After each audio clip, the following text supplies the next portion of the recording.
সততা, এ কথা তিনি প্রমাণ করেছেন তার জীবনে, যে অনেস্টি ছাড়া কখনো বড় কাজ করা যায় না। চুরি করে আমি ভালো কাজ করতে পারবো না, ঘুষ খেয়ে ভালো কাজ করতে পারবো না। আপনারা দেখুন, আমার খুব অবাক লাগে মাঝে মাঝে, বাংলাদেশে যত মসজিদ আছে আর যত মন্দির আছে, এগুলো তো সব মানুষের একদম ধর্মপুত্র যুধিষ্ঠির হয়ে যাওয়া উচিত, তাই না? এখানেই নাকি আবার সবচেয়ে বেশি হচ্ছে আপনার দুর্নীতি। তাহলে ওই সেই বাণীগুলো, কথাগুলো, মসজিদ তৈরি করাগুলো, এগুলো মন্দির করা, এগুলোর ভেতরে কি? আমি কথাগুলো এই জন্য বলছি যে আজকে একটা সুযোগ এসছে আমাদের দীর্ঘ 15 বছরের ফ্যাসিস্ট বিরোধী সংগ্রাম, লড়াই, অনেক ত্যাগ, অনেক তিতিক্ষা, অনেক কষ্ট, অনেক যন্ত্রণার মধ্য দিয়ে, আমাদের ছাত্রদের রক্ত মধ্য দিয়ে, শিশুদের রক্তের মধ্য দিয়ে আমরা একটা পরিবর্তন পেয়েছি, একটা সুযোগ সৃষ্টি হয়েছে যে আমরা একটা নতুন করে আমরা বাংলাদেশকে গড়ব। অনেক ঝামেলা এর মধ্যে, আপনারা সবাই জানেন, সবাই শিক্ষিত মানুষ।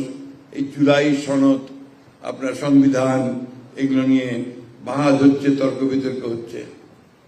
হওয়া ভালো, অবশ্যই হওয়া ভালো, কিন্তু অপপ্রচার, মিথ্যা এবং রাজনৈতিক উদ্দেশ্যে এগুলোকে ব্যবহার করার চেষ্টা, এটা কখনোই ভালো হতে পারে না।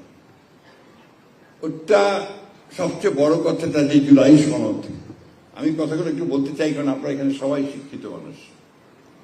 এই জুলাইয়ের সনদের প্রত্যেকটা জায়গায় আমরা ছিলাম। আমাদের দল থেকে যে দুজন স্বাক্ষর করেছেন, আমি আর সালাউদ্দিন সাহেব, যেটা আমরা জুলাই সনদ স্বাক্ষর করলাম, তার আগে জুলাই ঘোষণা হচ্ছে, সেটাও আমরা ড্রাফট করে আমরা একসাথে দিয়েছি।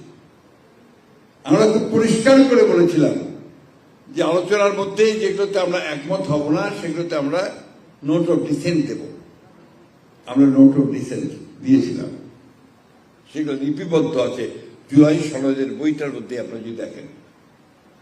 এখন অবলীলায় বলছে যে না, সবটাই করতে হবে।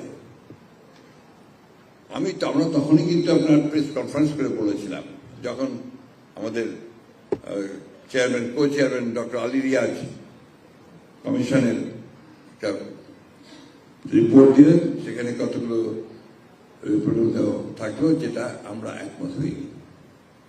এগুলো মনে হলো নাজেল হলো, শুধু নাজেল হলো না, বাংলাদেশকে আরো বিপদে পড়ার চেষ্টা করা হলো।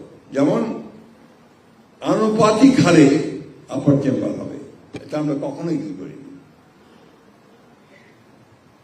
এই জিনিসগুলো, এর মধ্যে আরো বিষয় আছে, অনেকগুলো বিষয় আছে যেগুলো আমরা একমত হইনি, সেগুলো তারা বলে দিল যে এগুলো হবে। আর এই নির্বাচনের পরে যারা নির্বাচিত হবেন, তারা আপনার সংবিধান সংস্কার পরিষদ গঠন করবেন। আমরা এটার সঙ্গে একমত একেবারেই হয়নি, কারণ এটা কোনো নজির নেই। নির্বাচন হবে, পার্লামেন্ট গঠন করবে, পার্লামেন্ট আপনি যে সংশোধন আনতে হবে, সেই সংশোধন নিয়ে এসে সংবিধানকে পরিবর্তন করবে।